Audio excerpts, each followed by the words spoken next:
Thank you, Tricia. So are there any corrections or deletions to the agenda, Madam Clerk? None that I'm aware of, Chairman Schofield. Okay, thank you.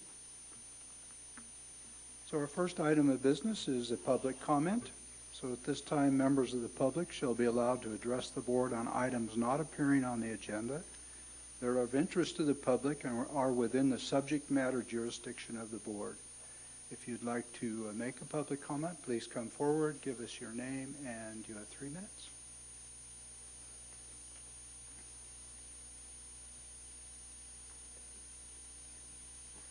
Good morning, supervisors. My name is Evans Phelps. I'm from the Nevada City Council, I hope. Tight election. I'm speaking today to plead with you 5 supervisors to help Nevada City deal with the cold weather warming shelter.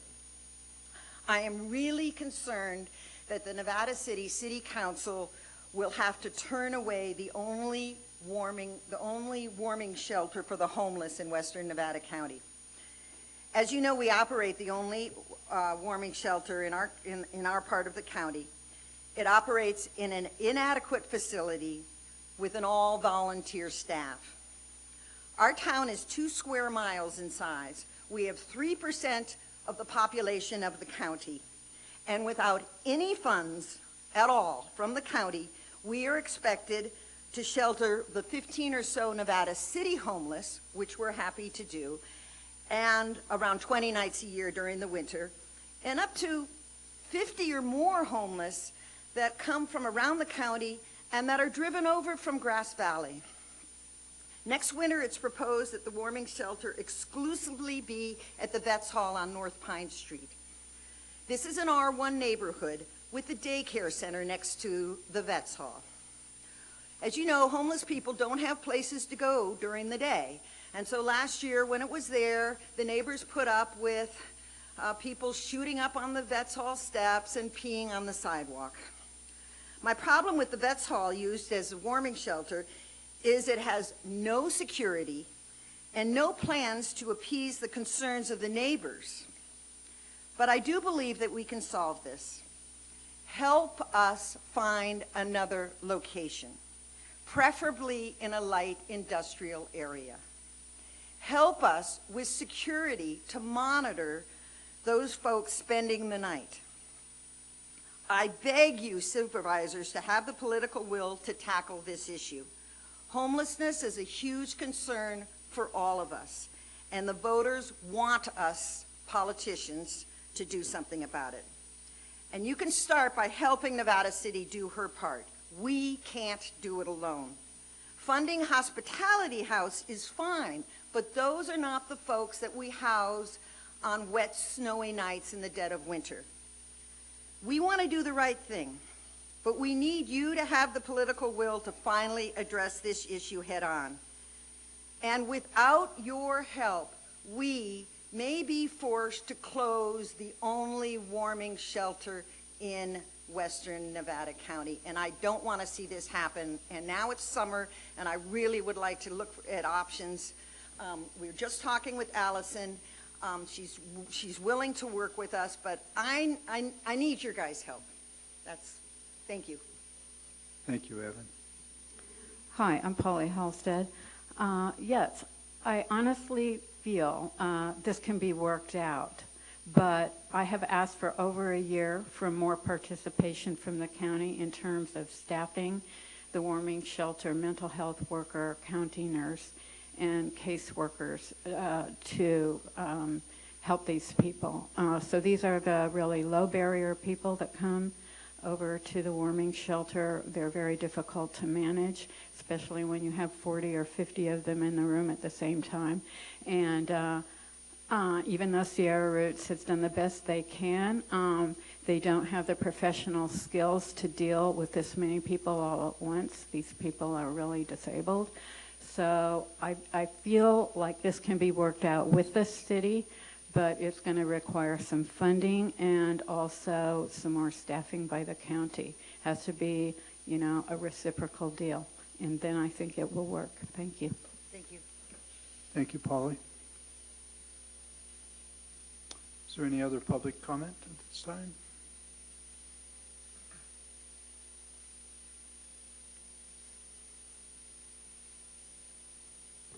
Good morning. Nancy Baglietto, Hospitality House Executive Director. I just wanted to come today and share our profound gratitude for the support that you did give us for winter overflow. I know that this is a very excitable topic, and I want you to know that from our perspective, we felt that we were able to do a very good job this last winter at helping as many people as we could. I have some numbers in front of me. So we were very pleased to be able to serve 216 unique individuals from November 16th through April 16th. 86 of these people were deemed chronic homeless. 12 of them were children, 4 were single moms. 19 of them were fleeing domestic violence. 22 of the individuals were veterans, and 25 were under the age of 25. I think many of you have heard me tell this story, but when I first started at Hospitality House, I think within the first couple weeks on the job, we had a host of folks that were getting sick. And it started off with a couple of guests, and then it moved through our staff. And then after the staff, it went back to the guests, and we had quite a few folks that were impacted. So much so that it got the attention of the CDC.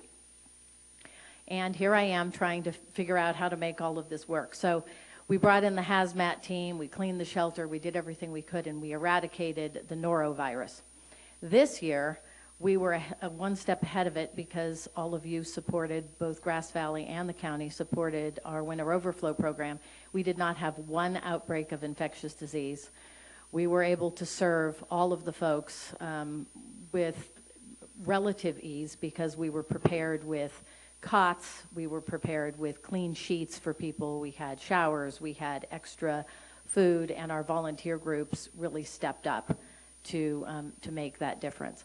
I think all in all, at the end of the cycle, we had over 10,000 shelter bed nights at Hospitality House during that period of time for winter overflow and our own guests.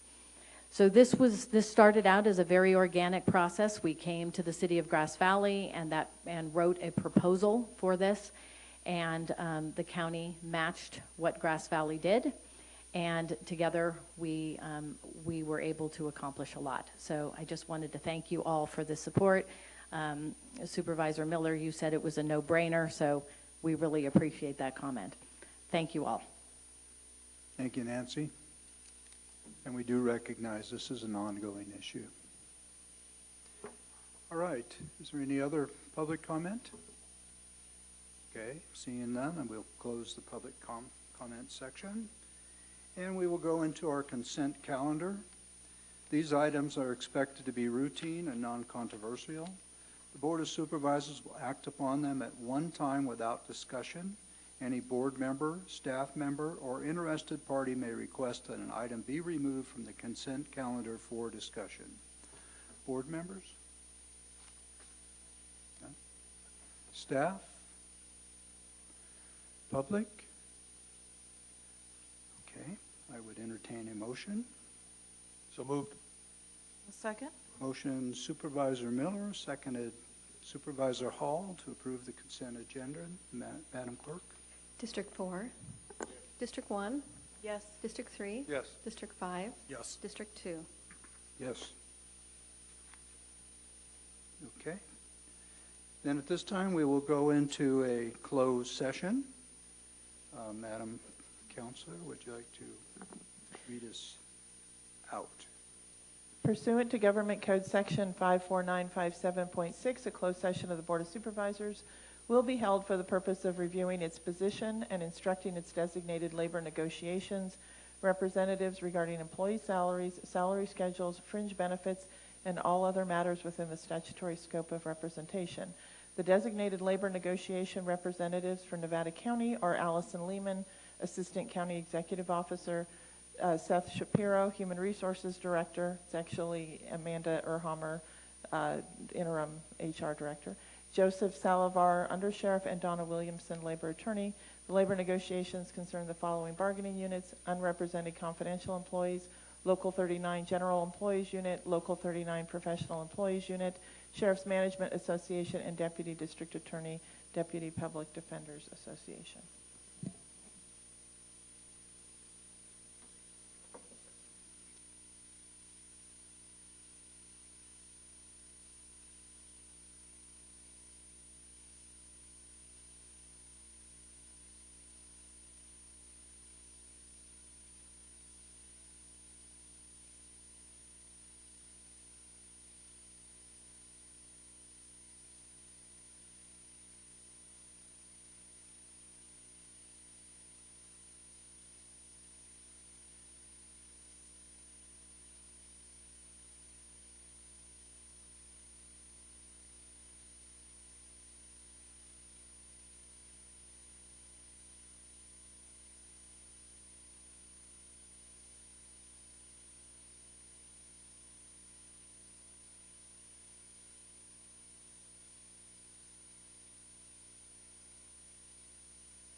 would you like to read us back in? No action was taken in closed session, which is required to be reported out by law. Okay. At this time, then, we will go into our department head matters, and the first item is a resolution approving a MOU between the County of Nevada and Stationary Engineers Local 39, representing the general bargaining unit, providing changes in compensation and terms and conditions of employment during the period July 1st, 2018 and June 30th, 2021, and authorizing the county executive officer to sign the MOU. Allison? Great. Good morning. My name is Allison Lehman. I'm the Assistant CEO. And I'm going to go ahead and provide an overview of all the labor resolutions that you have in front of you, and then the board could open up for questions. We have 4 resolutions in front of you this morning approving changes in the compensation of terms and conditions of employment during the period of July 1, 2018 through June 30th, 2021. The groups include Sheriff Management Association, Deputy District Attorneys, Deputy Public Defenders Association, Stationary Engineers Local 39, general and professional groups. There's also one unrepresented group, which is the confidential unit. I'll provide a brief overview of the terms of each agreement and then open it up for questions and discussion. The Stationary Engineers Local 39 general and professional unit represents 520 employees within the county. The terms include that will beginning July 1, 2018 and will go through June 30th, 2021. Employees will be receiving a general increase each July term, including an increase of 2% of July 2018, 2019, and 3% in 2020. Select position classifications in this unit will receive an equity or recruitment retention adjustment in line with the survey of employment data, averaging 1% for the first, second, and third year. The Deputy District Attorneys and Public Defenders Association currently represents 15 employees. This is also a 3-year term, July 2018 through June 30th, 2021. The employees will also receive a general increase each July term, an increase of 2% of 2018, 2019, with 3% increase of 2020. And the select position classifications unit will receive an equity or recruitment retention adjustment in line with the survey and employment data of 1% in the second year. The Sheriff Management Association represents 14 employees. The terms remain consistent with the other groups. The COLAs of the general increases remain consistent with the other groups of 2% of July 2018 and 2019 and 3% of July 2020. And again, the select positions of the unit will receive an equity recruitment retention adjustment, and this reflects 1% in the first year and 2% in the second year. The confidential employees, which are not represented, cover 28 employees in the county. This includes a 3-year agreement that reflects the same terms.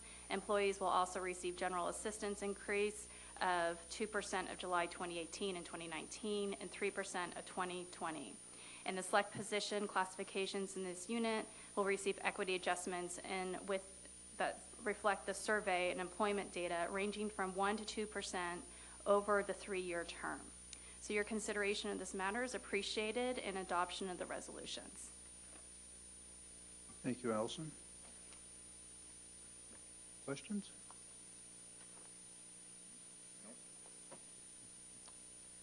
Public? Okay, then we need to do each resolution independently. Okay. Then we will begin with the first resolution, which is the memorandum of MOU between the county and the Stationary Engineers Local 39 representing general bargaining unit. Chair? I'll move. Well, Heidi's just moved it, so let's take Heidi's motion. I'll move so. Motion Supervisor Hall, seconded Supervisor Anderson. Madam Clerk? District 4? Yes. District 1? Yes. District 3? Yes. District 5? Yes. District 2? Yes. Would you like me to read these?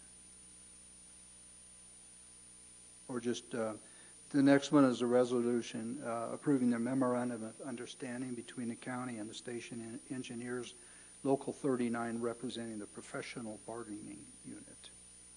Discussion? Motion. Motion Miller. Second.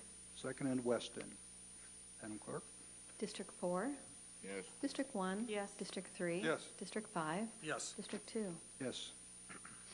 Next one is resolution approving memorandum of understanding between the County of Nevada and Nevada County Deputy District Attorney, Deputy Public Defenders Association. So moved. Second.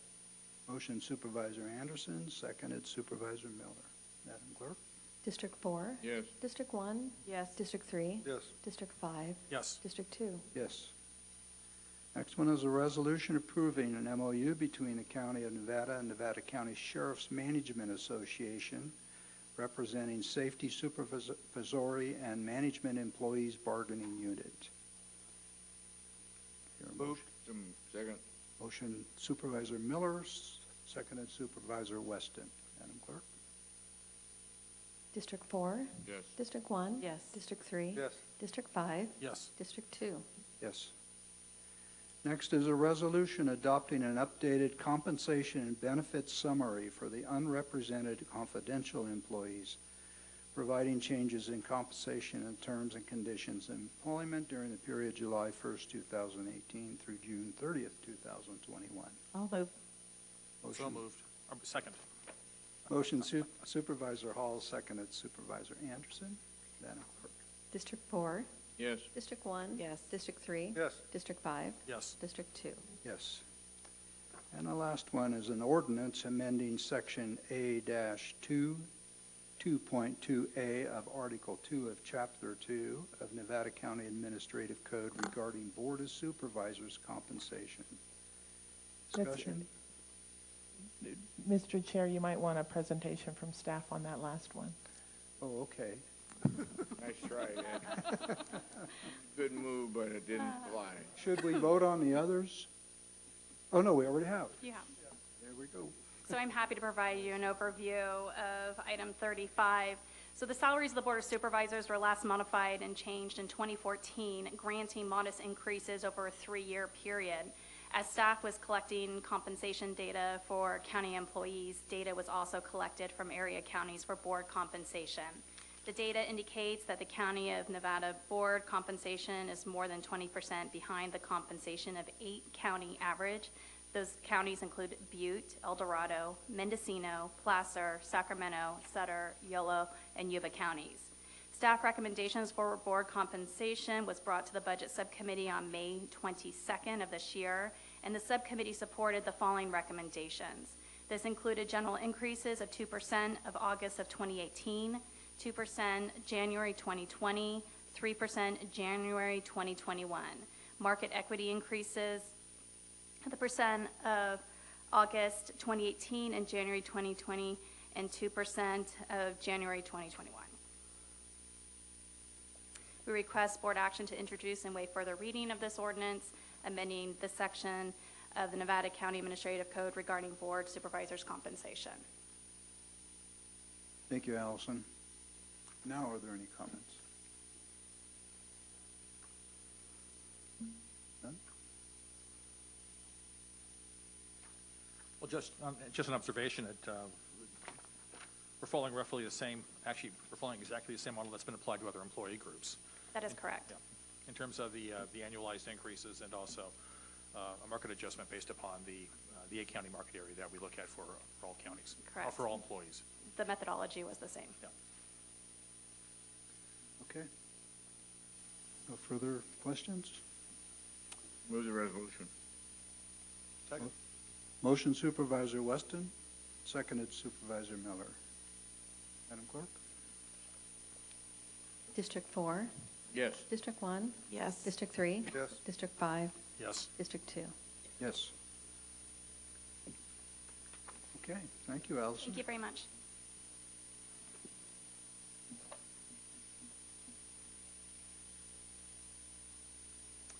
So our next items are scheduled items.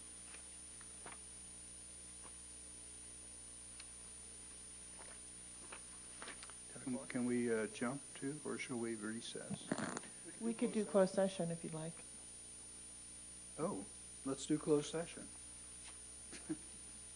Thank you, Allison. Would you read us out or read us in? Pursuant to Government Code Section 54956.9D1, County Council is requesting a closed session to discuss the following existing litigation cases. Saling versus Keith Royal et al., U.S. District Court, Eastern District of California, case number 2:13-CV-1039 TLN EFB. The second case is Clark versus County of Nevada et al., Nevada County Superior Court, case number CU 18-082918.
Madam Clerk, would you read us back in?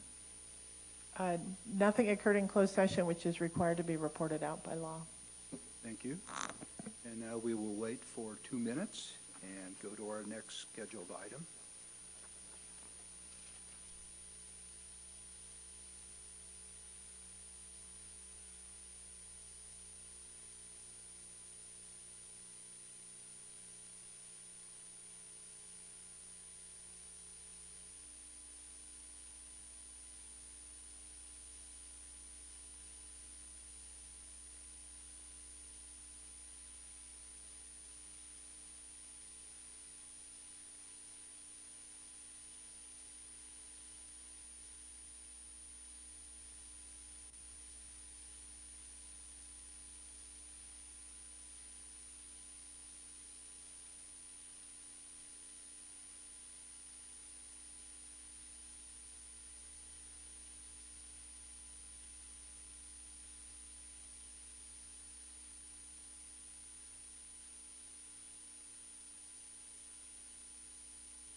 Our next agenda item is the Director of Public Works, Tricia Tillotson.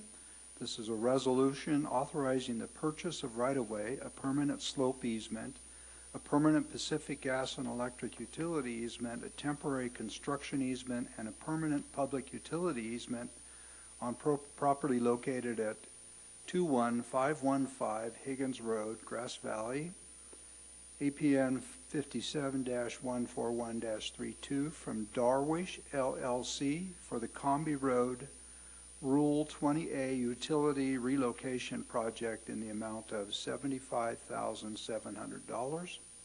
Authorizing the Chair of the Board of Supervisors to execute the purchase agreement and authorizing the Director of the Department of Public Works to execute any and all additional documents required to consummate this property transaction. Tricia? Good morning, Tricia Tillotson, Director of Public Works. So Joshua Pack's here with me, our Principal Civil Engineer, and he has a quick presentation. Morning, Chair and members of the board. My name is Joshua Pack. I'm your Principal Civil Engineer, and I'm here today to introduce this right-of-way acquisition for the Combi Road improvements. So as Chair Schofield mentioned, our recommended action today is for the board to authorize a purchase of right-of-way, a number of various slope or permanent and temporary easements from Darwish LLC for the Combi Road Rule 20A Utility Relocation Project and the Combi Road Widening Project. So for folks who aren't familiar with the project, this is a project that's about 2 decades in the making. In football terms, an analogy, we're at the 1-yard line, we're ready to punch it in for a touchdown. This is literally the last step before we move forward with construction of Phase 1, which is a underground utility relocation project scheduled later this summer. And then subsequently, once that project is complete, we'll move to Phase 2, which is the road widening project scheduled for early 2019, which includes a myriad of improvements along the Combi corridor. This project is funded through a number of different funds, primarily PG&E Rule 20A underground funds, traffic impact development fees, and other local revenues, general fund expenditures. There's no general fund expenditures on this project. So the right-of-way process, we have been acquiring right-of-way over a number of years. There's a number of small acquisitions that are remaining, 6 in total. Now 5 require board approval because they exceed the 5,000 threshold for CEO approval. There is one that was sub $5,000. The CEO has approved that already, and that's essentially complete. This is the first one that's coming to the board. We have 4 other ones that we'll bring later this summer. Although this piece is the last piece that's needed before we can start the utility undergrounding. The other 4 can wait a little bit. They can be done later this summer. So the property owner is Darwish LLC, and through direction from the Board of Supervisors, we have successfully negotiated a purchase price of $75,700 that involves a variety of fee title acquisition as well as a number of different easements. For folks who are familiar with the area, Darwish is the property which the Northridge restaurant sits on, just to the east of Higgins Road. This does not affect the restaurant or the use of that property. We are acquiring most of the property along the northern boundary of Combi Road, shown here on your map, as well as on the eastern end here. The property to the east, the Siegel property, that's the one that's already been approved by the CEO. That's already in escrow and should be completed here shortly. And then, as I mentioned, in the coming months, we'll be going with 4 additional minor acquisitions on these parcels to the west. And as mentioned previously, we'll be bringing those to you next month or potentially August. So the next couple of steps, we do have the 4 remaining acquisitions. We'll be hopefully bringing you all of those in one chunk in August. We are actually out to bid right now for the utility underground project, assuming all goes well and we get responsive bids. We hope to be in construction probably in August. You'll see that in July or early August as part of an action to approve a construction contract.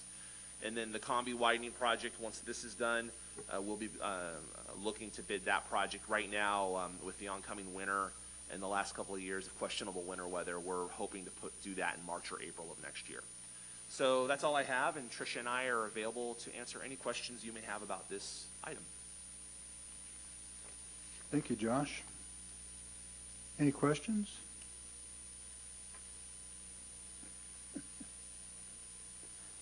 Just looking at the combi. No general fund dollars. This is your filling your hole. Appreciate the work that's been put into this project. Seeing no public comment on this, I'll entertain a motion. So moved. Motion Supervisor Weston, seconded Supervisor Miller. Madam Clerk? District 4, Yes. District 1, Yes. District 3. Yes. District 5, District 2. Yes. All right. So we have 10 minutes for our next scheduled item.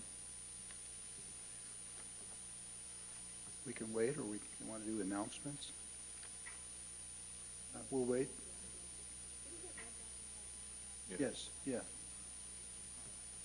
You may not have been there. All right, we will wait. Our next scheduled item is at 10:15, a timed item.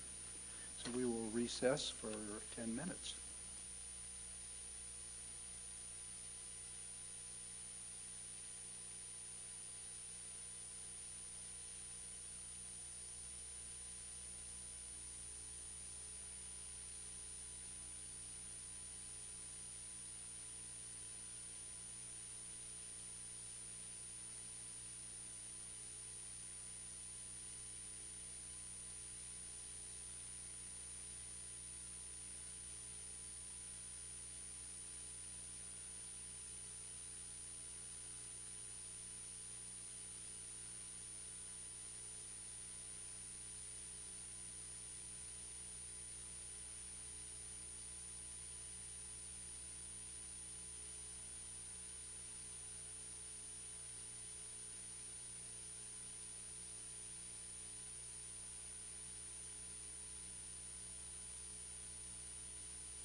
must be, well, anyway, here's the starting, so.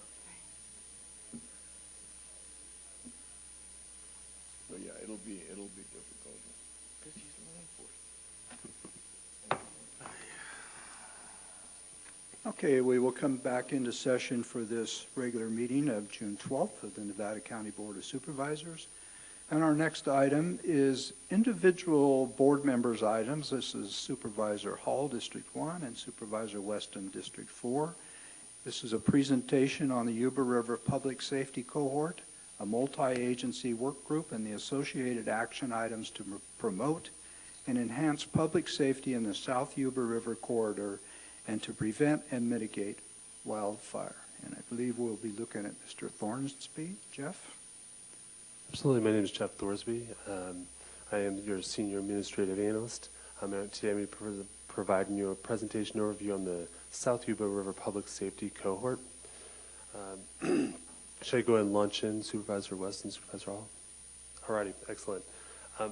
So what I'd like to provide the board today is, again, outlining the board priority as relates to the South Yuba River Public Safety Cohort. I'll try to refer to this as the cohort moving on, and then provide an overview of what the cohort is, including its purpose, its past, its members, and then talk about some of the identified major issues that the cohort has identified, and then talk about the various initiatives that have the various initiatives to address those major concerns, including action items that this board has made during consent earlier today, and then follow up with 2 requests for action, and also looking for board direction. So first of all, I would like to remind the board of Priority A objective that you adopted earlier this year, and that is to prioritize the implementation of existing county policies and programs to reduce the risk of wildfire and the effects of wildfire on life, property, and the environment. Pursue hazard vegetation mitigation funding sources and support related community partners with their efforts, and to explore other ways to reduce the threat and the damage from wildfires. You can see in this slide that I have underlined a couple areas of the board priority that kind of really give credence and framework to the cohort's activities, which include, again, working on implementing policies and programs to reduce the risk of wildfire, to support the related community partners with their efforts, and to explore other new ways to reduce those threats. So real quick, to provide the board with some background, before I launch into a little bit of the background, I want to articulate that in the Yuba River watershed, annually we receive between 700 and 800,000 visitors. That's about 7 times more than the population of the county, so a high degree of visitors going into these waterways. Also, this watershed has been designated as a wild and scenic corridor. I'll be talking about that a little bit more detail later on in this presentation. And this really is a major natural resource of importance not only to the state but to the county alike. Last but not least, which really gets us launched into the cohort, is essentially in this corridor we have various jurisdictional boundaries that come up against each other, which can create challenges for consistent and coordinated approaches towards mitigating wildfire and other public safety concerns. So with that, to provide a little bit more background, the cohort initially was an initiative started a number of years ago, dating back as far as 2012, where an annual meeting was put together ahead of Memorial Day weekend that included various stakeholders to address a coordinated approach towards public safety, particularly in Purdon Crossing. The cohort has since then extended really its purview in terms of recommendations and initiatives for these purposes to the whole watershed. And I want to real quick take a pause and thank all the members of the public who've come out for this, and also the members of the cohort that include federal, state, local agencies, organizations, and community partners. So thank you for coming, for everyone who's there. And And to provide also, that would include for some of those folks who may not be here or are not here yet, that includes state parks, Bureau of Land Management, California Highway Patrol, CAL FIRE, and I'm not going to mention everybody, but we do have a pretty wide variety of cross-agency stakeholders. Again, so the purpose of the cohort really is to bring all of these agency, nonprofit, and community stakeholders together to really talk about, identify, and come up with strategies for a coordinated effort to mitigate public safety, to mitigate dangers for public safety. Some challenges include bureaucratic and fiscal challenges for a coordinated approach. So as I mentioned earlier, the cohort initially met annually on an annual basis dating back to 2012. In 2017, the cohort actually met 3 times at the beginning, in the middle, and at the end of the river season. And starting in 2018, members of the cohort began meeting monthly, recognizing that the dangers for wildfire and other public safety concerns are increasing, and a more diligent effort was needed. So some of the major issues that the cohort has identified include, I have 6 here labeled, challenges of cross-jurisdictional law enforcement activities. So various peace officers have jurisdiction within the state park, including federal, state, and local authorities. So having a coordinated approach with law enforcement has been a challenge. Also, local and non-local visitor awareness. So this is key. The Sheriff's Office identified, I believe in 2017, approximately 60% of citations that were issued were to non-county residents. So we have a huge influx. You take 60% of that 700,000 folks who are coming annually. We have a wide variety of folks who are coming from outside the county who may not be aware of the dangers. I would note that we've already had, unfortunately, my heart goes out, but we've already had 2 fatalities this year. So, and for those who are from this area know that that's a common, unfortunately, it's a common thing that we hear about. And so we really identified an issue for non-locals to understand the public safety concerns, whether that's jumping in the river or leaving trash or fire dangers specifically. Third, I want to talk a little bit about the lack of cellular communication. As the members of the board probably are already aware, there is no cell phone reception, and if there is, it's very spotty down there. This creates increased risk for public safety in terms of if there is an event, if there's an emergency event, that means that somebody has to drive outside the canyon, make a call, and then folks you can imagine what the delay of response time means for an emergency situation. That includes fire. If there's a fire, the same thing would occur. So that's a major concern, is just the communication aspect within the canyon. Also, illegal camping, campfires, trash, and other public health concerns are related down there. That so obviously if we have illegal camping and campfires, that's a major direct threat to wildfire. Another key issue is illegal parking. So the cohort identified this as a major concern specifically for Edwards Crossing and Purdon's Crossing. As you may recall, at the Pleasanton fire back in 2017, there's an evacuation route that included going through and evacuating folks through the Edwards Crossing Bridge area. So what the cohort has identified is that a lot of folks park illegally, that narrow the right-of-way to get through, that can also block emergency vehicles. So you can imagine if there was a fire event or other emergency crisis type scenarios, and there was illegal parking blocking, we may have a serious crisis that would impede the speed and ability to which to respond to that emergency. Last but not least, which is probably the most obvious, was there's an extreme high fire danger within the River Canyon due to a buildup of hazard vegetation. This is consistent probably across the state, but it's particularly notable in this area. So those are some of the 6 major concerns and issues. And so next I'm going to go ahead and provide the board with a report out on various initiatives that are meant to address these issues.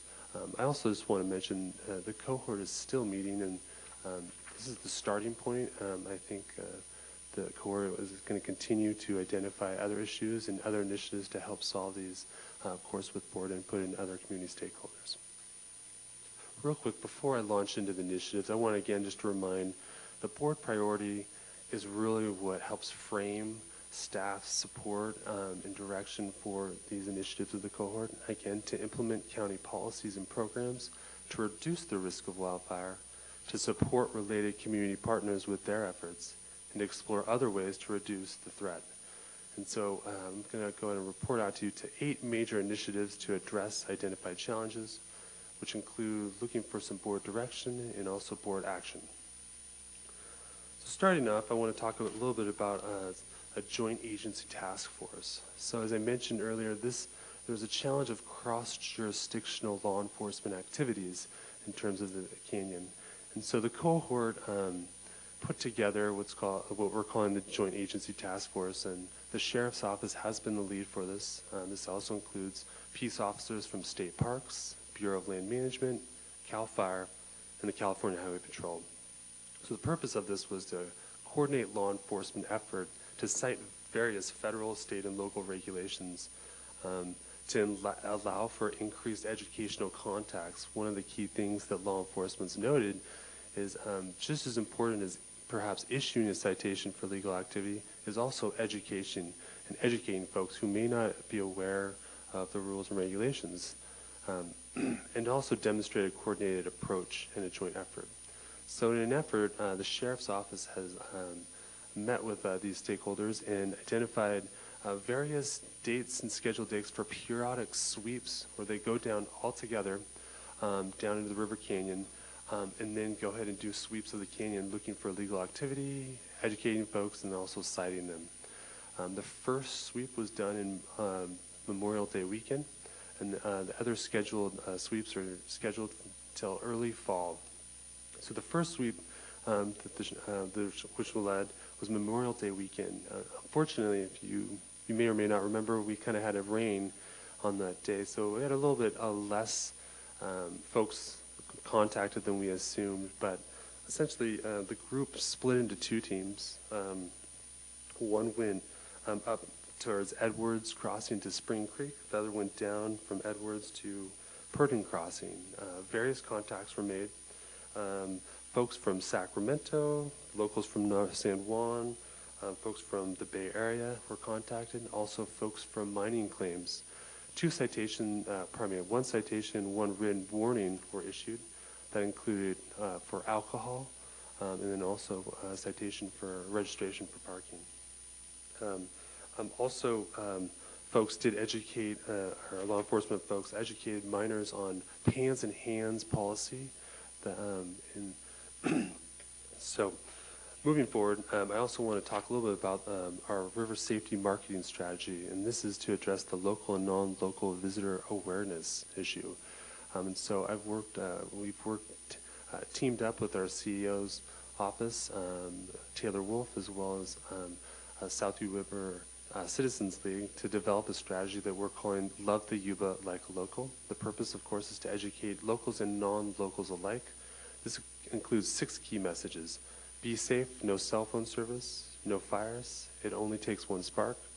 Pick up after your pets, prevent injuries, no glass, pack it in, pack it out, and recycle, and obey parking signs.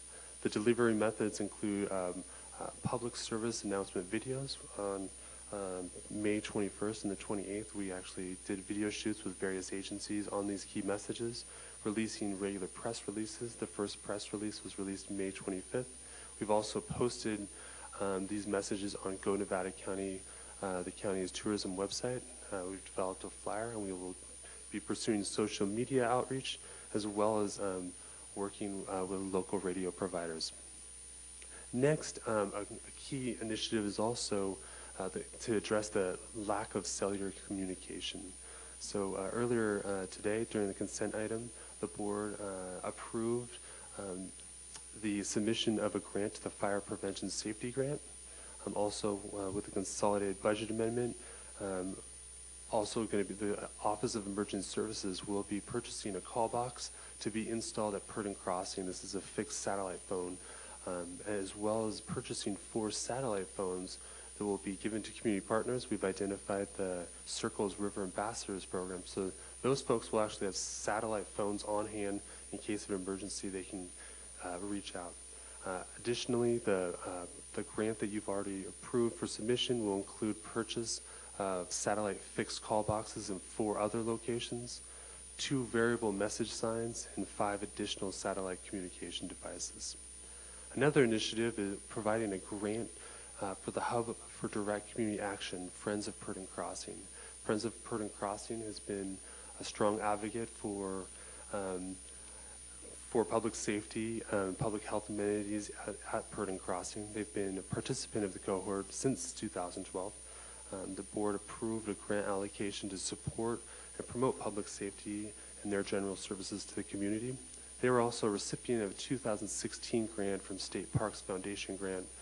And it's also important to note that they work as a lead for cleanup during the cleanup day with Circle and have removed thousands of pounds of trash from the area.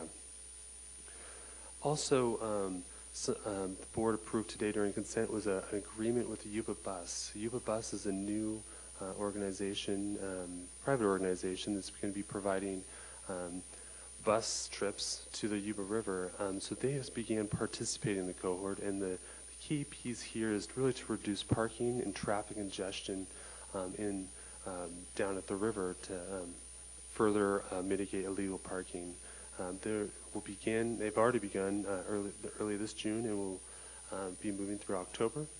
And then also, the key point for this is to really help access for emergency response vehicles, as well as other impacts that are positive, including reduction of air quality.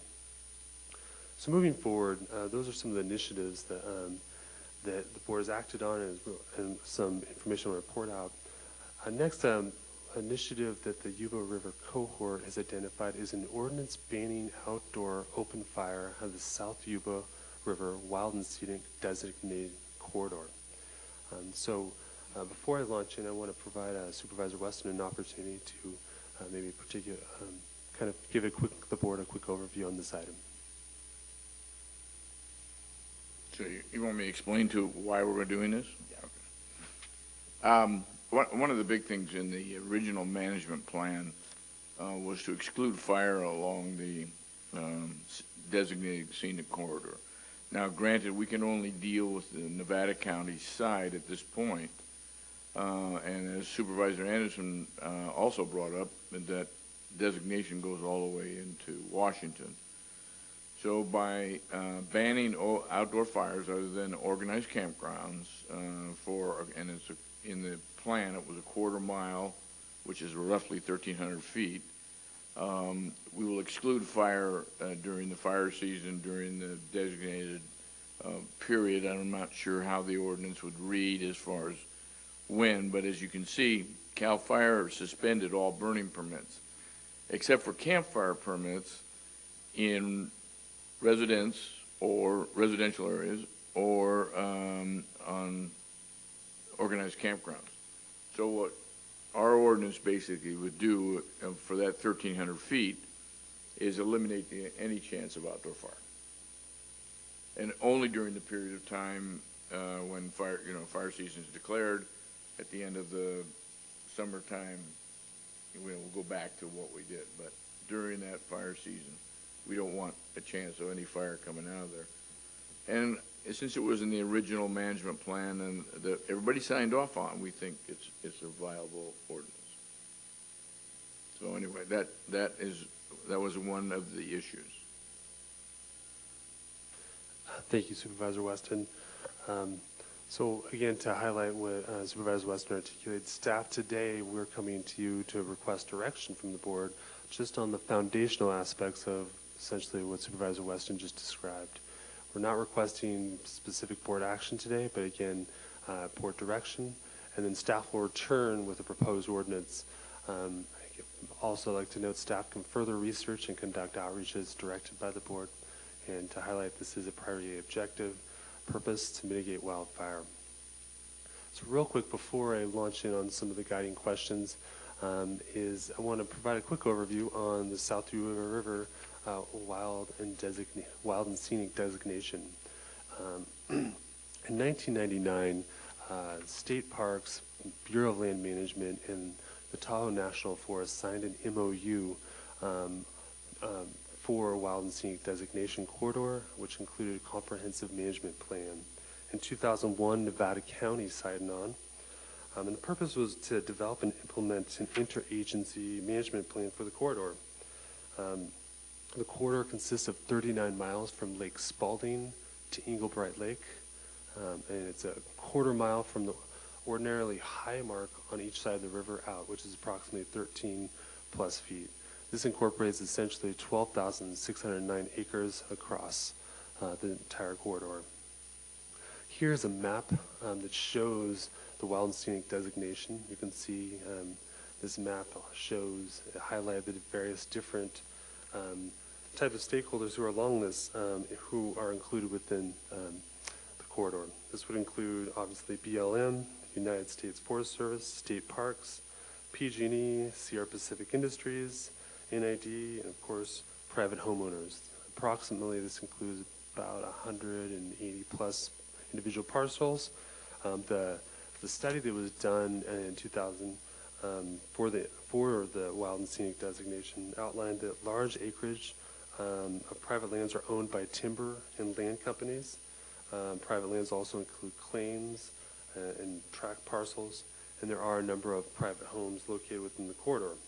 Fires are allowed, as Supervisor Weston, for residential and designated campgrounds. So real quick, again, just to outline what Supervisor Weston already articulated, but what are the aspects of what this ordinance could have and where we want to look for board direction on these pieces?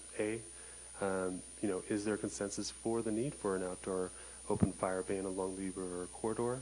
And would that be within the wild and scenic designation? And including the width, which would be 1/4 mile out. Also, in terms of time, we recommend Memorial Day weekend to the end of fire season as declared by CAL FIRE. Of course, the penalties, criminal penalties, and then exemptions, exempting organized campgrounds and other agency-provided areas, and then also looking for any other board input. So from here, I'll go ahead and open it up to board discussion, and I'll look forward to receiving your input.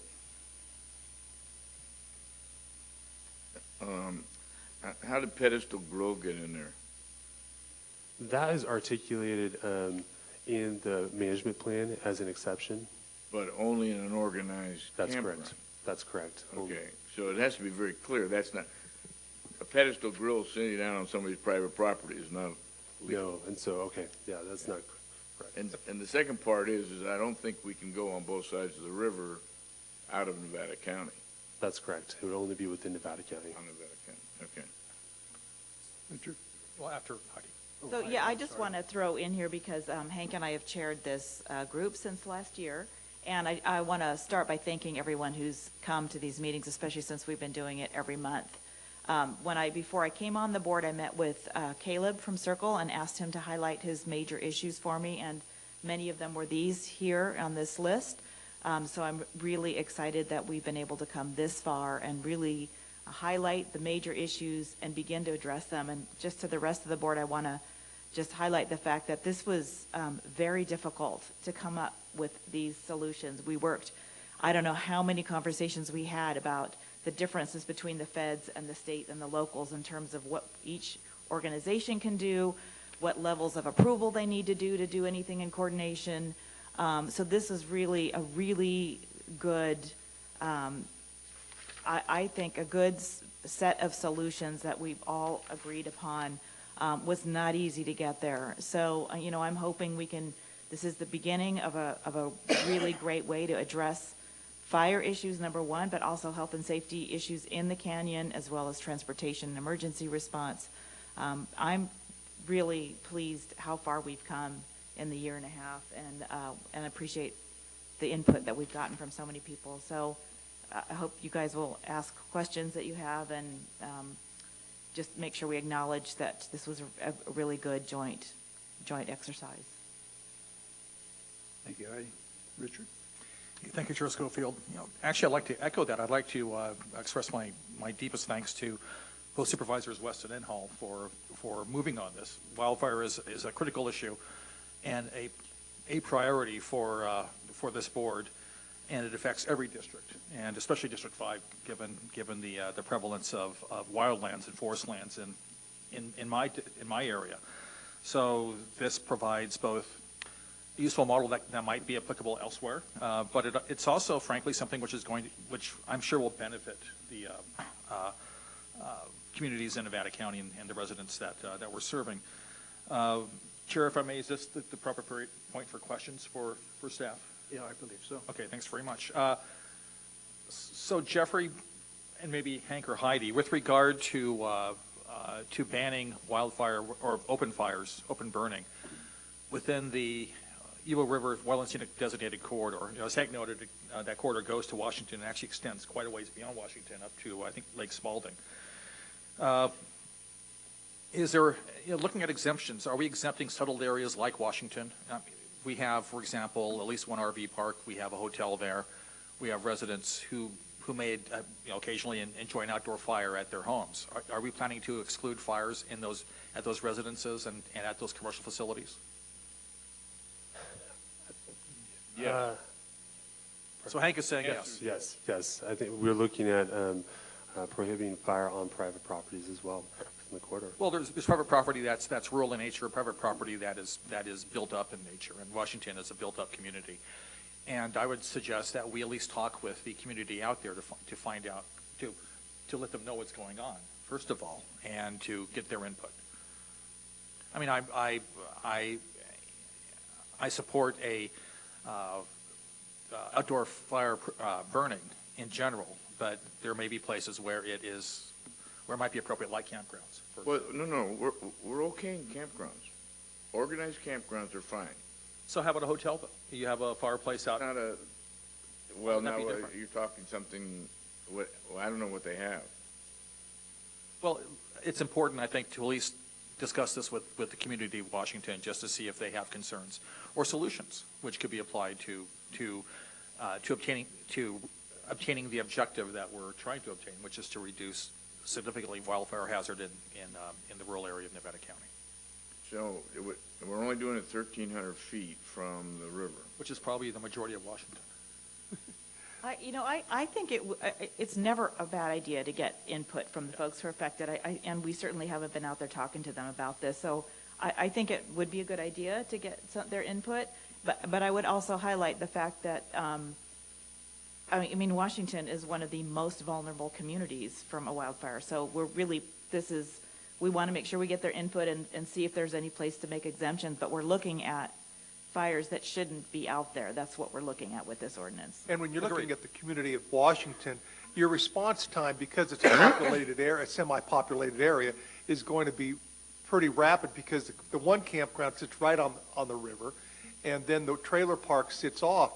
And so your response time, we're talking really about those areas down around Perd and Edwards where the response time is going to be difficult and the communication is going to be difficult. So, but the town of Washington obviously should be consulted on what we're planning to do, but still organized campgrounds are going to be exempted. Well, and if the board does give direction to proceed with this ordinance, it would come back for public review. Right. So, and then that's when the outreach should go into Washington, however you recommend, Richard, that we talk to. Okay. But I believe we should definitely talk with that community, just to make sure that they understand what this is all about. Why it's to protect them, after all, among other important properties in Nevada County. And frankly, NID's watershed is in that area upstream, so it's controlling fire is critical for water supply in western Nevada County. Just to make sure, the Forest Service was involved in this process at points? They were involved early on, but then their participation tapered off. Okay. We have plans to re-engage them and get them back at the table. Okay. And also just to confirm what I'm hearing, I want to make sure to clarify, go ahead and work with you, Supervisor Anderson, to reach out to the community and hold a meeting or whatnot to get input from the community on a proposed ordinance. Yeah, I mean, bottom line is, if we're allowing campfires in organized campgrounds, why wouldn't we necessarily allow open fires, campfires on private properties within a built-up community like Washington? So, and we can explore it from there also. With regard to the river marketing strategy, one item I did not notice were signage. Do we plan to have signage at the parking areas that feed into the trails that go along the South Yuba? Yes, and I believe signage is already in place from our Public Works Department. So, We're yes. going to get into parking too in a separate. Okay, a separate agenda item. Yeah. Okay. Mhm. Well, so how far should I go with regard to my questions in that case? Should I? Because I have questions regarding, or a question regarding Let's parking. So I can wait. Yeah, let's do the presentation part of it. See if there's any comment from the general public also, and then we'll get into the specific items, which is parking and parking penalties. Jeff, go back to the canyon map there. I'm sure there's one somewhere, but I would find it very helpful if we had a general look at the map that identifies like Purdon Crossing, where it is in relation to, say, 49, and Edwards Crossing, and where does the Yuba butt up against, what is it, Sierra County? Or Yuba County? Yuba County. Yuba County. So where is that? Bridgeport? Is that right? My God. See, I didn't even realize that. Anyways, in the future, and I'm sure there is such a map that kind of highlights those key areas. Absolutely. So we can kind of really see where the cell phones will be, and I mean the power areas will be, and that would be helpful. Absolutely, we can develop a comprehensive map that shows all the different activities, including the jurisdictional boundaries. Okay. This is Circle's map, is that correct? That's correct. Oh, thank you Ed? for providing that. Ed. We should have our own that adds that. Jeffrey, on those areas where we abut another county, have we contacted those counties about our proposed ordinance, what we're doing? No, we have not.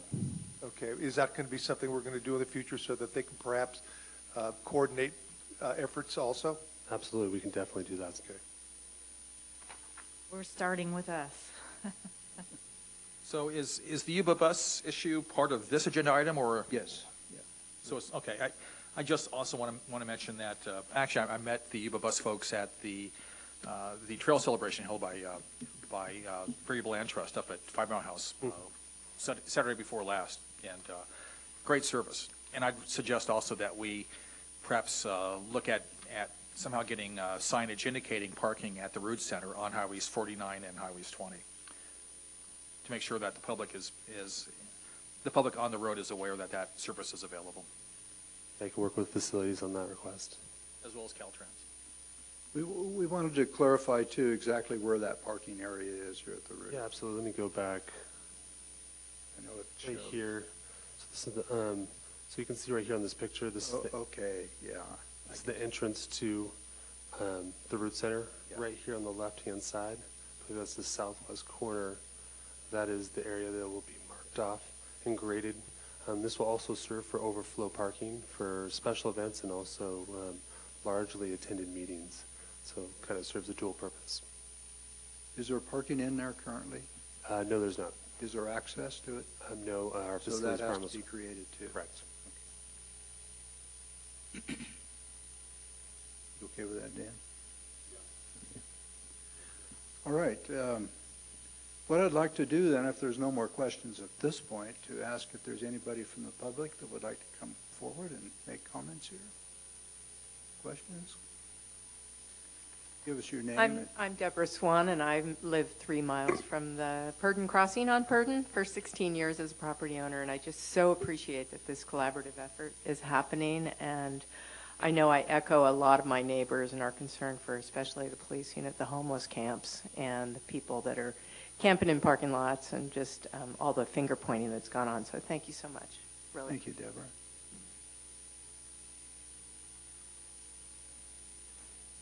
Hi, my name's Rick Gertner. I live on Purdon Road, about 1.5 miles from the river.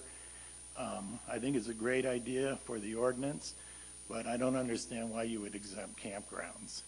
Because a fire can start, if the wind kicks up, somebody's not paying attention, a fire can start in a campground just as easily as elsewhere.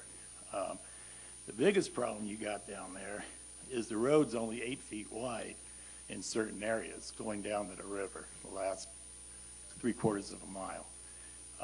You're not going to get anybody down there to put a fire out. It's almost impossible. You need 11 feet on the road for the truck, 3 feet for the swing of the door. You don't have it. You got 8 feet overall, and it's in quite a few sections. So trying to get a big fire truck down there, it's never going to happen. Also, we lose 4 to 5 cars over the side every year. I think last year we had 1 fatality. So the road is a big issue if you want to have control of the area in case of a fire. I applaud the ordinance. I just don't think, I think it should just be countywide, no open burning at all. Thank you for your time. Sir, I missed your name. Rick Gertner. I live on Purdon Road, about 1.5 miles up from the river. I see the traffic. I have people walking by with backpacks and 5-gallon cans of gas. You know, what they're doing with it, I have no idea. But the road's going to be your biggest obstacle. You cannot get a truck down there, a big fire truck. You can get a pickup truck. I've gone through there in a Jeep and had to fold the windows up because there's so many cars illegally parked on the road that I couldn't get through with my windows in their normal position. That's how bad it is. You're not going to get a fire truck down there. Thank you. Thank you, Rick. Any other comment? I know at this time we're looking for some direction on the campfire. So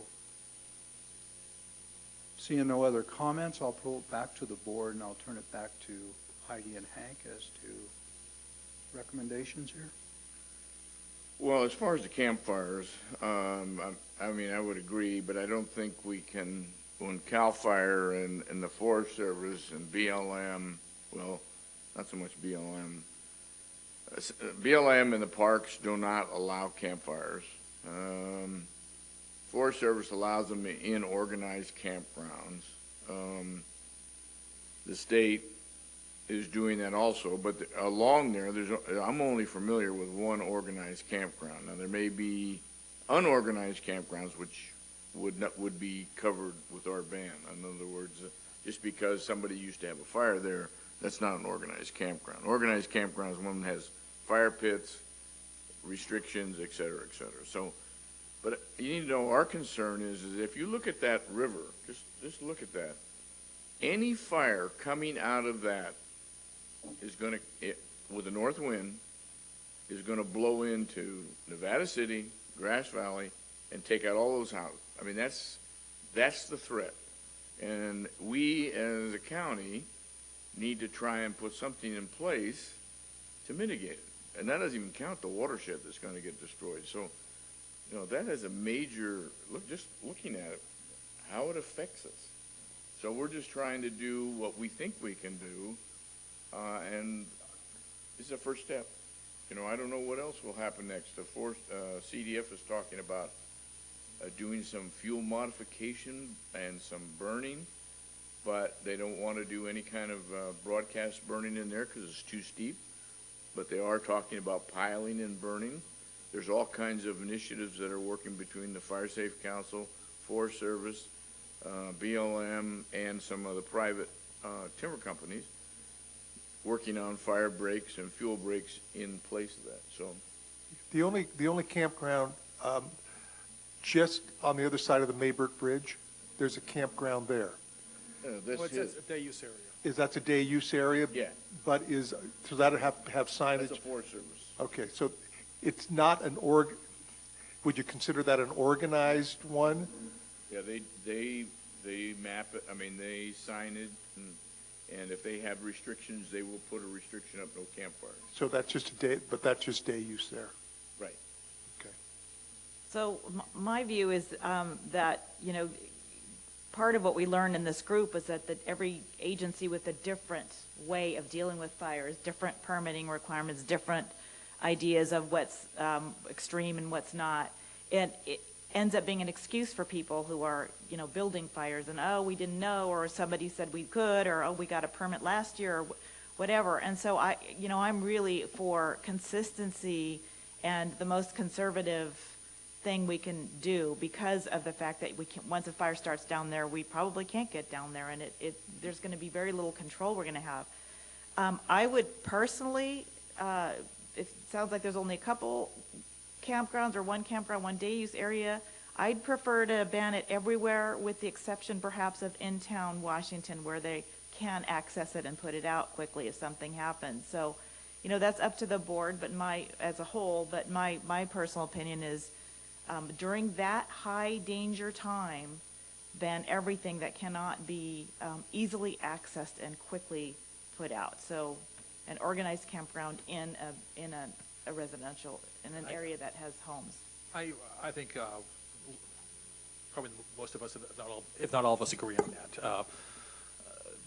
A question, though, with regard to the multiplicity of jurisdictions and fire agencies, are there any issues with regard, how would a county prohibition apply to Forest Service lands, BLM lands, state park lands? My understanding with consultation with the county council is we would need to put together another legal framework, whether that's an MOU or some other type of framework, to work with them. But the county ordinance would apply to unincorporated areas of land within the county's jurisdiction, as well as to the private property owners within the county. But we would need to work directly with both those other jurisdictions to set up a framework for that. I would say that very much is completely in alignment with the current management plan that BLM, state parks, and also the U.S. Forest Service has already signed on to. So. Okay. And with regard to Washington, one other idea you might want to consider, I just thought of this, so I don't know if it's viability, but maybe there should be a permitting authority for fires within Washington, just to make sure that if there are open fires at residences or commercial facilities like the hotel or the RV park or whatever, that the fires are in locations which have been inspected and are, and maybe Washington has a very small volunteer fire department. Maybe there's a way to bring in another agency to perform that inspection service if Washington can't do it. And maybe they can, I don't know, but just as an idea, it's, as a way to try to ensure that that fire safety is maximized. Absolutely, we can incorporate that research and look into that, a part of our input from Washington. Absolutely. Okay. Thanks. As far as multi-jurisdictional authority, when we're looking at penalties, Forest Service, BLM, the county, how would penalties be assessed, or is there some consistent way that a penalty or a fine would be levied and collected? So this goes back to a little bit about the earlier initiative when we talked about the Joint Agency Task Force. That is a challenge, and the challenge really is more bottom up. Our local authorities can't necessarily cite federal regulations, but that's when we can work with our partners and using the comprehensive management plan and looking at other legal frameworks to get that piece going.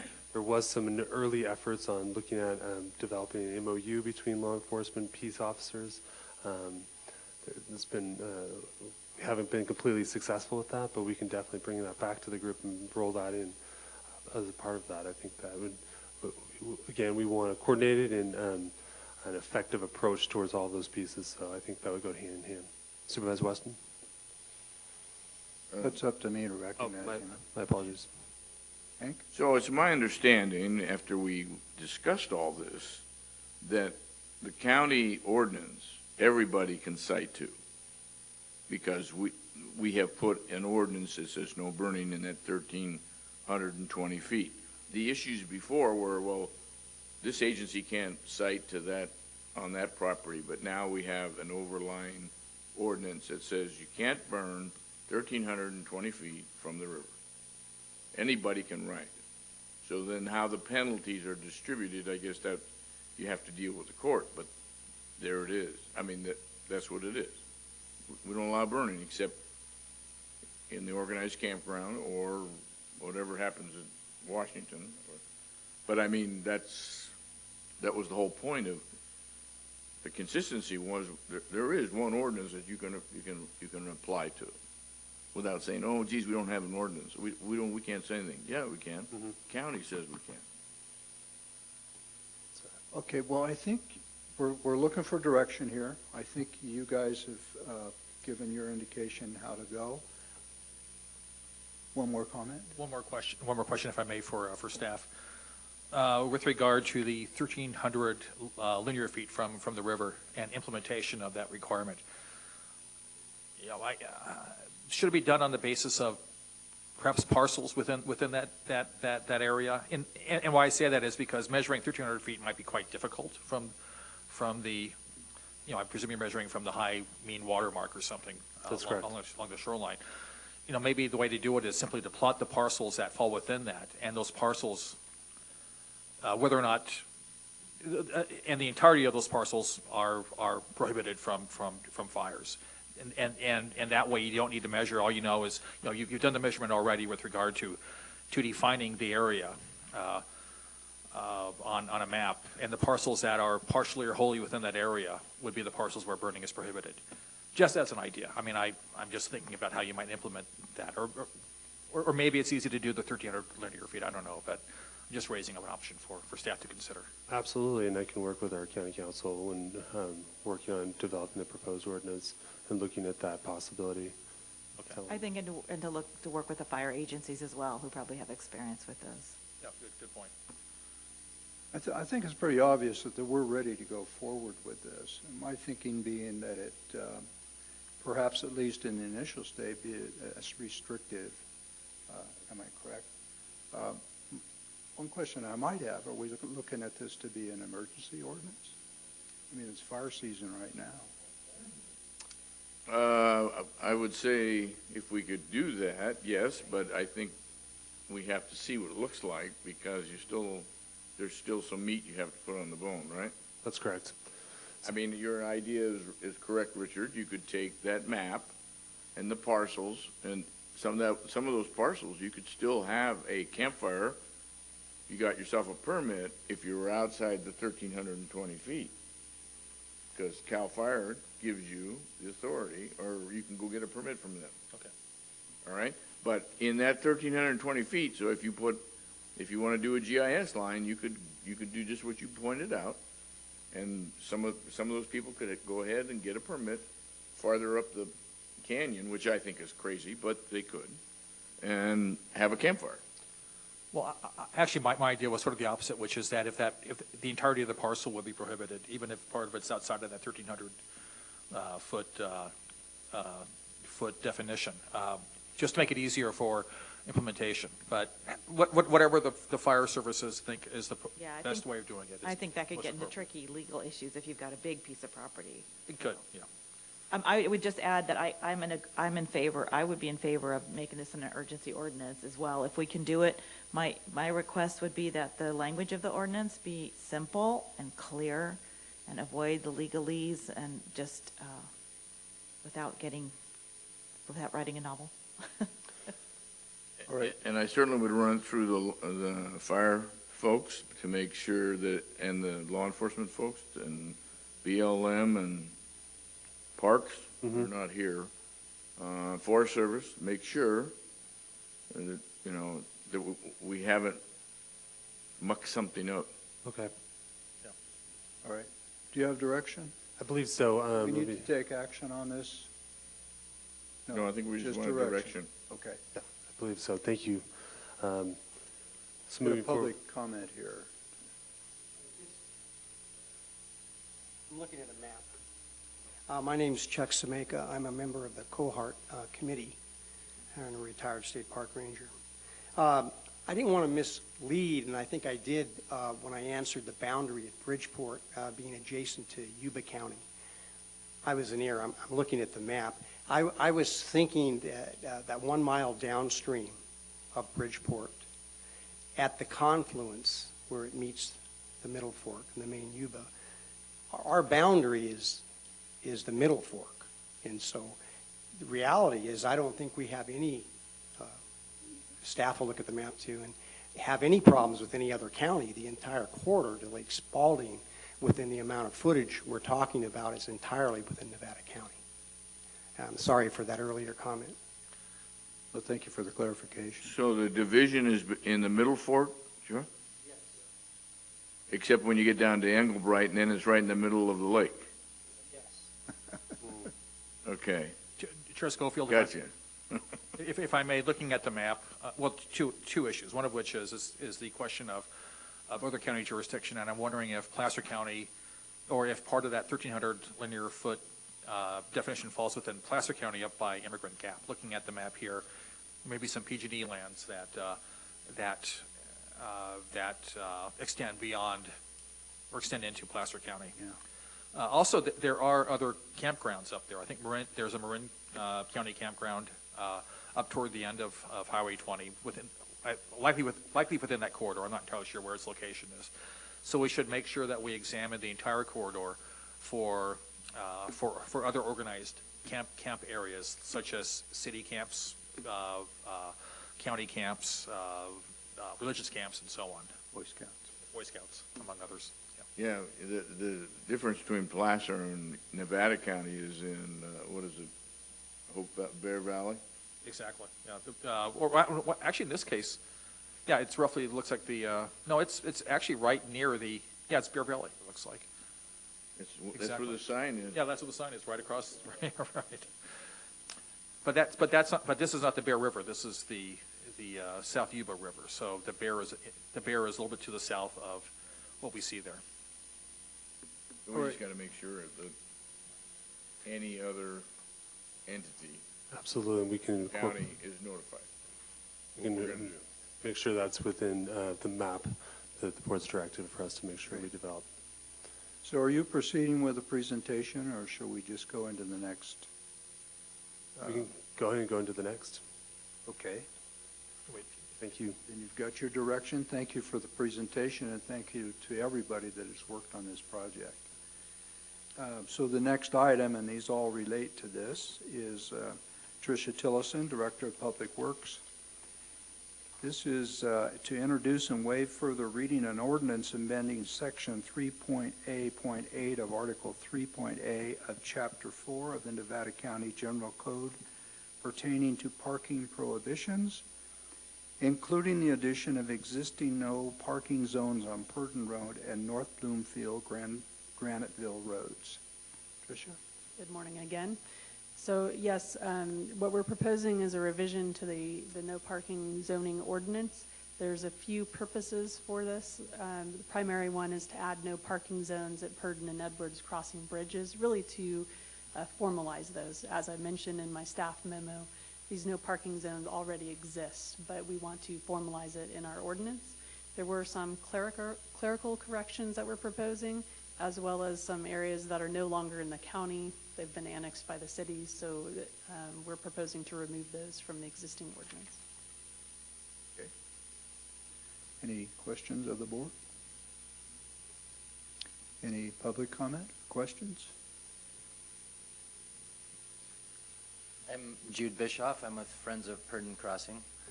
And when my wife and I left Purdon a week ago Sunday, there was a car parked in every single no parking zone down there. So if there's anything we can do to get more patrolling down there, because that fire truck issue is real. Yeah. Thank you. Thank you, Jude. So, Supervisor Anderson? Well, for through a public comment. Yeah, is there any other public comment? Seeing none. Richard? Yeah, I don't know that area very well. Is parking control a responsibility of the sheriff's office, or is it CHP? Is it who? Well, in Hurstdale, for example, up in my side of the county, parking issues are dealt with by CHP, not by the NCSO. I think it's, Sam, you want to come up and take the mic, Sam?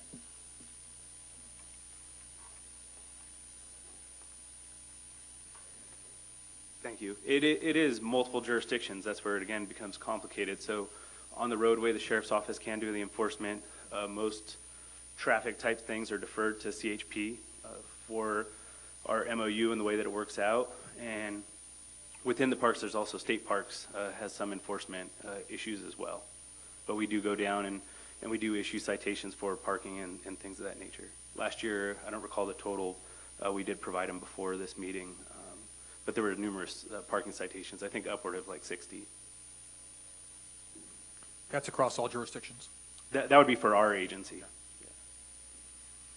Just note Sam Brown, Sheriff's Department. Thank you. Thanks, Sam. Did that help? That helps. Okay. No further questions? I'd recognize a motion. I'll move. Second. Oh, Motion. I'm sorry. Hank, would you care to second that? Motion Supervisor Hall, seconded Supervisor Anderson. Madam Clerk? District 4? Yes. District 1? Yes. District 3? Yes. District 5? Yes. District 2? Yes. Thank you. And finally, our next item, again, as part of this presentation, is a resolution amending Resolution 11-520 pertaining to parking violation penalties and administrative fees at Purdon Crossing and Edwards Crossing along the Yuba River. And again, this is Heidi and Hank's item. One of you want to take it, or Jeffrey, you want to take it? Sure, absolutely. Jeff Thorsby, Senior Administrative Analyst for the Board of Supervisors. Today we have a resolution amending Resolution 11-520, which pertains to the parking violations. Specifically, this is to amend the Nevada County Parking Equipment Registration Violation Penalty Schedule. It's important to note these are civil penalties, so these are processed through Nevada County Collections Department, not through the courts unless they are ultimately appealed. Then they can go to the courts. California Vehicle Code 40203.5 grants the board the authority to establish a schedule of parking fees.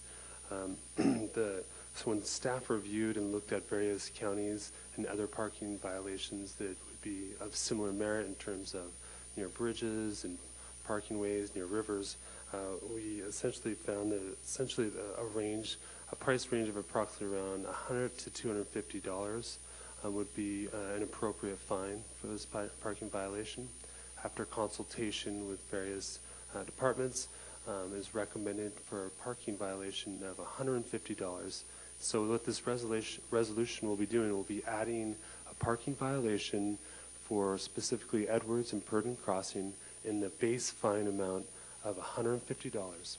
This resolution will not, I repeat, will not be amending the administrative fee that's associated with collecting those fees with collections.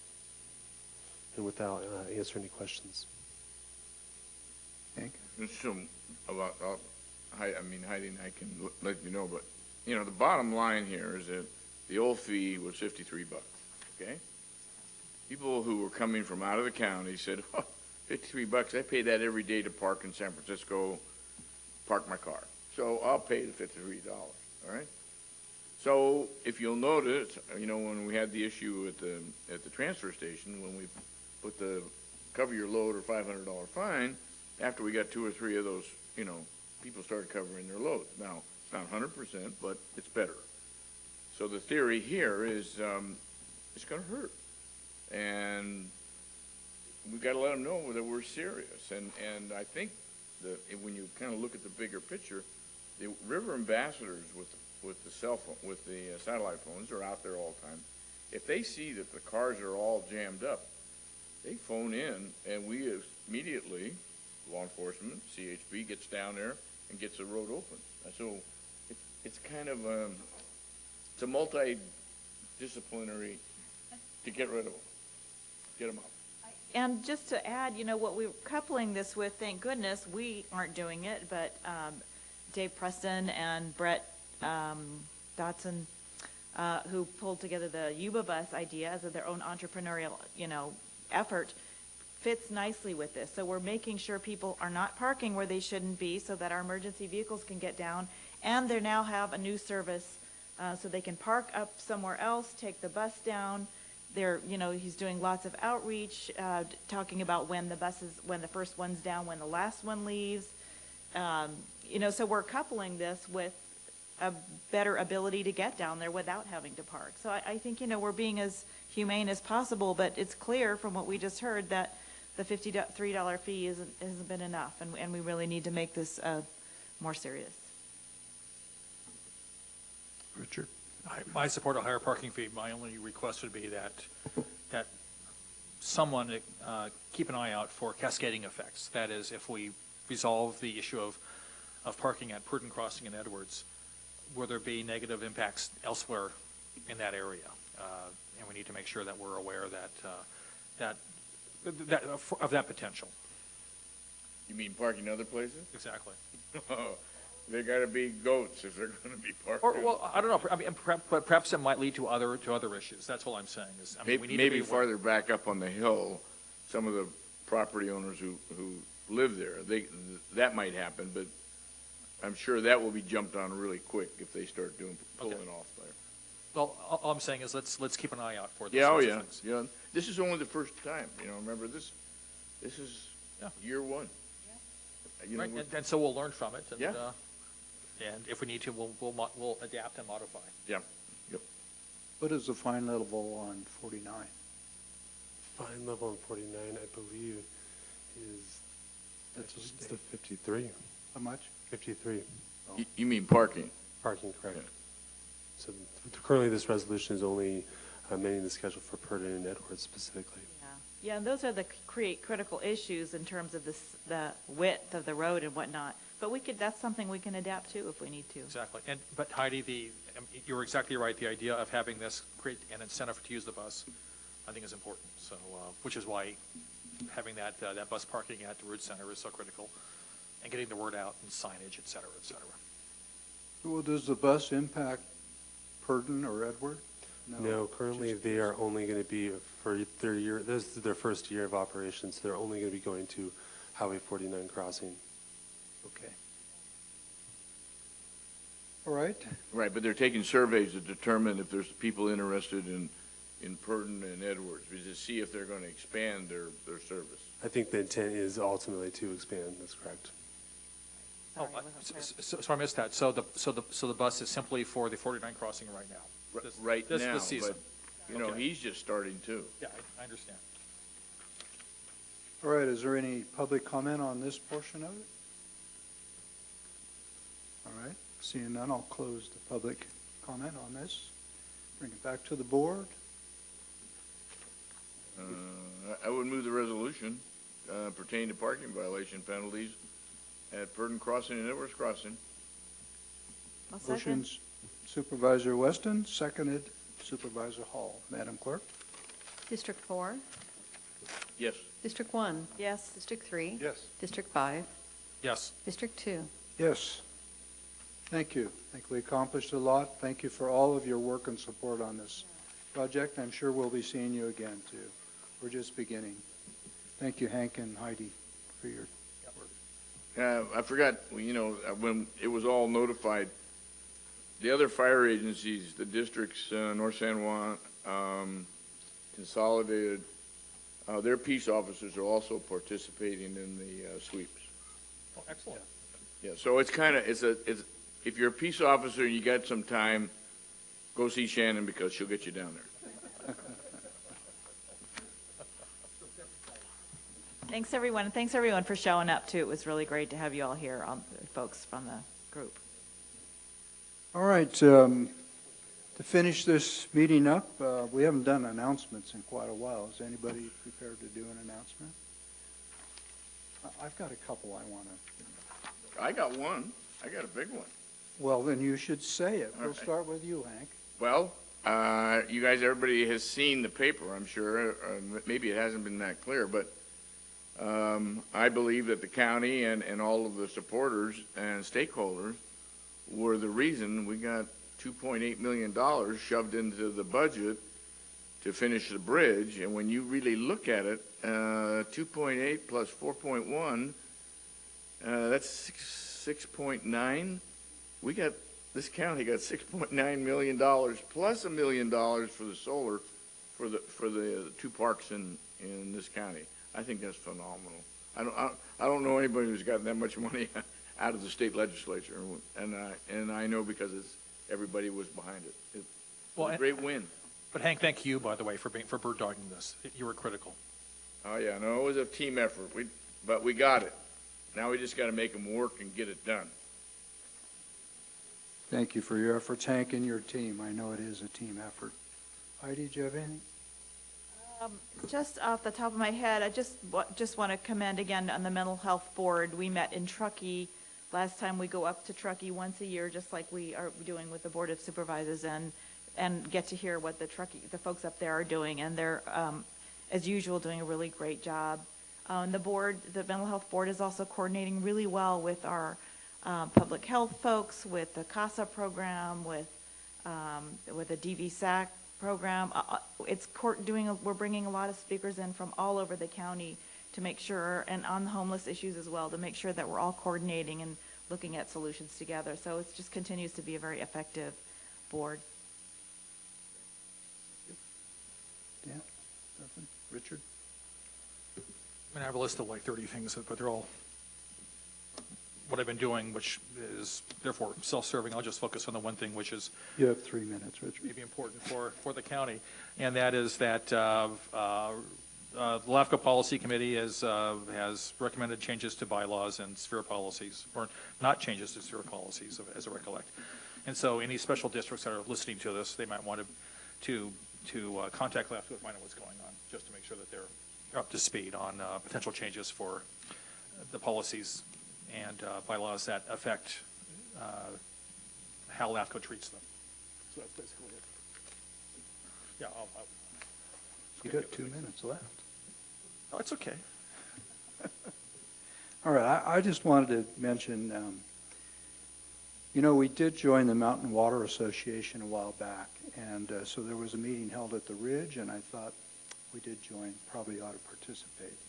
And it turned out to be really a great meeting.